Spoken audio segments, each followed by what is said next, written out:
Olá, queridos do segundo ano do ensino médio, tudo bem com vocês? Sou o Ellison aqui, aquele abraço para todo mundo. Nós tivemos aí alguns problemas técnicos e desde o começo da pandemia lá, a gente teve alguns problemas e nós estamos retornando agora, né, com a disciplina de física, graças a Deus. E como vocês já sabem, a gente preparou uma apostila especial para vocês. Essa apostila está impressa na escola para quem não tem acesso à internet. Mas para vocês que têm acesso à internet, estamos aqui no YouTube, eu vou estar compartilhando com vocês via WhatsApp essa apostila, a mesma apostila que está impressa. Nós vamos trabalhar com ela agora como se fosse o nosso livro, que é mais resumido por conta do nosso tempo, certo? Então, sem mais delongas, vamos começar a nossa aula. Eu preparei essa apostila, eu vou mandar para vocês, como eu já falei, via WhatsApp. E tá aqui essa apostila, ó. Quem recebeu ela impressa deve ter ela em casa. Então, termologia segundo ano da Aramirim. Bom, essa apostila eu preparei, gente, ela é, resumindo, nós vamos utilizar ela no próximo bimestre. Parece ter pouca coisa aqui, mas tem muita informação. A gente vai fazer nossas aulas semanais, baseados nela, e atividades também em conjunto. A ideia é a gente conseguir não deixar desencontrado as informações e as aulas que estão tendo para os alunos que estão acompanhando via internet e também em relação aos alunos que não estão acompanhando via internet. Então, quem está com material impresso, quem está com material digital, vai estar tendo o mesmo material e tendo a mesma aula, certo? Então, a termometria, vamos lá retomar nossos estudos, é a parte da física que estuda as escalas termométricas. Quando eu falo de termo, a gente lembra logo de calor e temperatura, certo? E metria vem nos lembrar de medidas, certo? Então, quando eu falo de termometria, que é a primeira parte da termologia, vamos dizer assim, a gente vai aprender a mensurar, a aferir, a medir escalas termométricas, certo? A gente já viu isso em sala, mas a gente está precisando retomar isso aqui. A primeira coisa que a gente tem que saber é a definição de equilíbrio térmico. O que seria equilíbrio térmico e por que a gente tem que saber disso? Porque os termômetros que nós utilizamos, eles funcionam a partir dessa definição, a partir dessas grandezas que é, na verdade, o equilíbrio térmico. Sem equilíbrio térmico, se ele não existisse, a gente nem ia conseguir ter termômetros, pelo menos não a maioria deles como nós temos, certo? Vamos lá. Dizemos que dois corpos, A e B, estão com equilíbrio térmico quando ambos possuem a mesma temperatura. Então, imagina aqui, ó, nós temos aqui em destaque, deixa eu anotar aqui para ficar mais didático. Nós temos aqui em destaque um corpo que a gente chama de, que está com a temperatura 1, T1, né? Temperatura 1, que está mais escuro, e esse mais cinza aqui, temperatura 2. Observe que existe um sinal aqui de maior, indicando que essa temperatura 1 é maior que a temperatura 2. E aí o que a gente faz? A gente coloca esses dois corpos em contato, certo? Eles ficam colados, grudados em contato um com o outro, espera um determinado intervalo de tempo, e quando eu separo de novo, a gente percebe o quê? Que T1 é igual a T2, ou seja, a temperatura deles agora é igual. Por que isso acontece? Por conta de um fenômeno chamado equilíbrio térmico.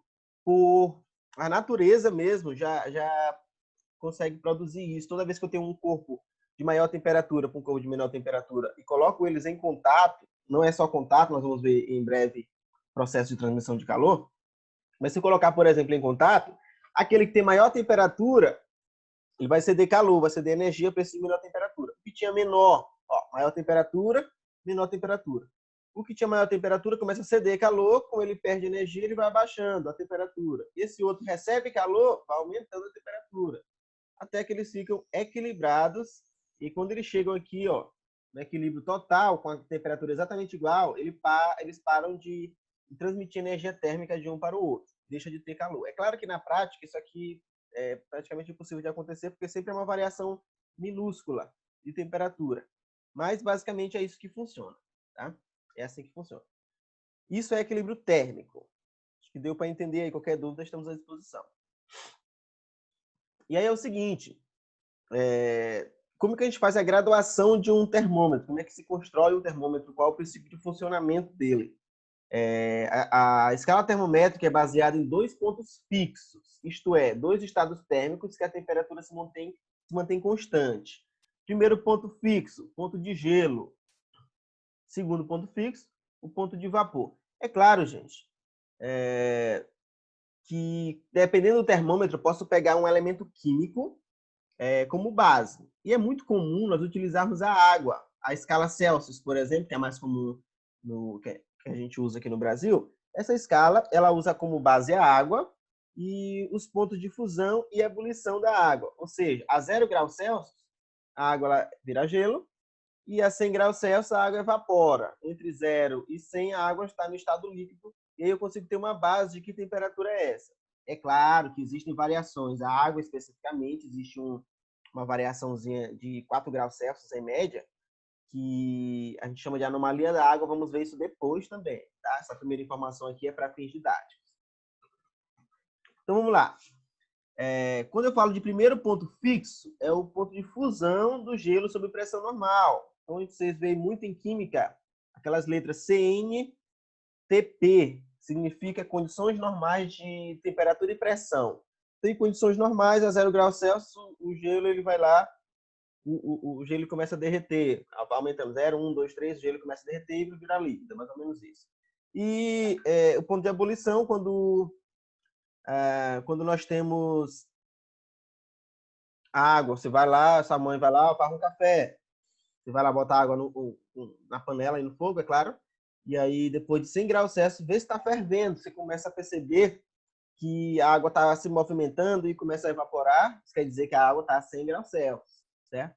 Você não vai ver uma água líquida parada, como se fosse uma água assim mesmo, em repouso, a 100 graus Celsius. Não existe. A água vai estar em movimento porque a temperatura tem a ver com o grau de agitação das moléculas. As moléculas vão estar se agitando muito.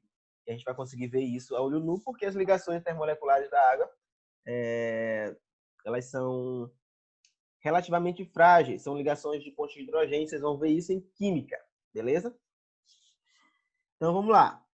Nós temos aqui, ó, na base, o ponto mínimo, né, que seria o ponto de fusão do gelo.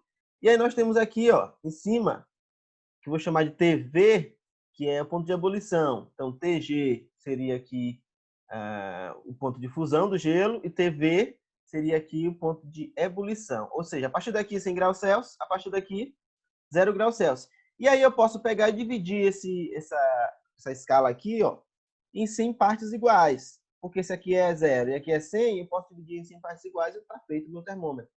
É basicamente isso, certo?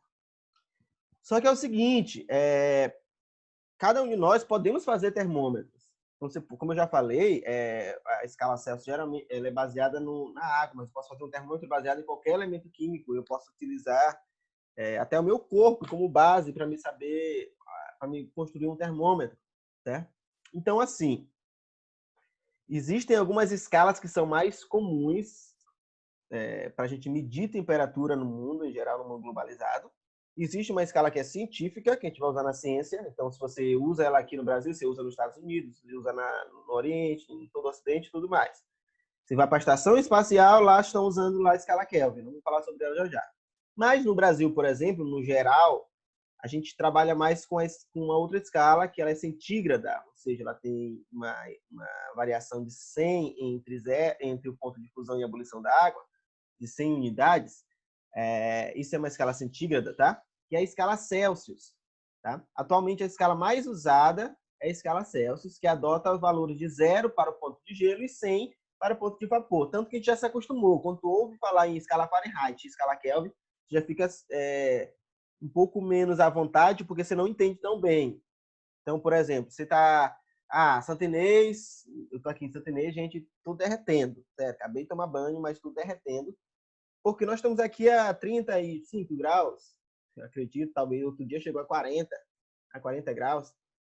Quando eu falo 40 graus, para você ter uma ideia, eu não preciso nem falar de 40 graus Celsius ou 40 graus centígrados, certo? Vou falar de uma escala que é de 100 partes.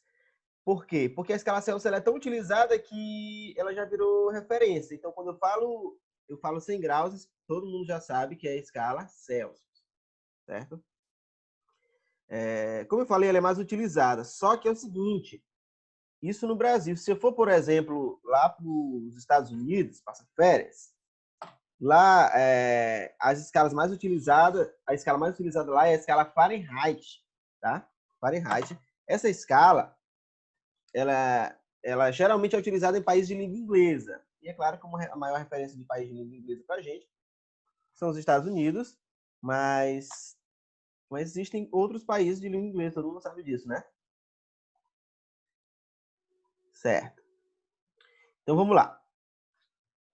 Continuando aqui, um problema na webcam, mas já consertei. Essa escala Fahrenheit ela é diferente. Para quem gosta, por exemplo, de NFL, para quem gosta de futebol americano em geral, para quem gosta de basquetebol, quem não gosta da NBA, né? Esses esportes, eles utilizam, vocês podem ver nos termômetros nos estádios deles e nos ginásios, eles utilizam a escala Fahrenheit. Então tá lá, sei lá, 48 graus F. O que é isso? 48 graus Fahrenheit. Mas isso vale 48 graus Celsius? Os caras estão todos morrendo de frio e estão 48 graus Fahrenheit. O que é isso? Parece estranho, né? Porque ela não é uma escala centígrada, certo? Ela adota valores de 32 para a fusão do gelo. Então, 32 graus Fahrenheit é como se fosse 0 graus Celsius. E 212 graus Fahrenheit é como se fosse os 100 graus Celsius. Então, não é uma escala centígrada e a gente tem um pouco mais de dificuldade em trabalhar com o número decimal. É mais ou menos isso, certo? E também nós temos a escala Kelvin. A escala Kelvin é a escala absoluta, a escala que se usa na ciência, tá, gente? Então, essa escala aqui, ó, quando a gente vai falar de termos técnicos, a gente está falando sobre ciência mesmo, sei lá, o lançamento de um foguete, quando eu estou fazendo um trabalho na faculdade, levando em consideração o estudo geológico, por exemplo. Tudo isso que trata de ciência, nós vamos usar a escala Kelvin. A escala Kelvin ela é geral, não é baseada em um elemento químico específico, tá? Ela também é centígrada em relação à água, né? Porque ela vai de 273 a 373 Kelvin, é o ponto de ebulição e fusão da água, certo? Mas o 0 Kelvin, por exemplo, seria a menor temperatura que existisse no universo e não é possível chegar a essa temperatura. Por quê? Porque a temperatura ela tem a ver com o grau de agitação das moléculas, vocês já sabem disso. E se a molécula deixasse de se mexer, ela deixaria de ser átomo, né? Porque os átomos vão estar em constante movimento, constante vibração, pelo menos. É uma longa história isso aí, tá? O fato é que o zero absoluto ele não é alcançável, pelo menos não por enquanto. O zero absoluto a gente chama o 0 Kelvin, tá, gente? Que é a unidade básica da ciência.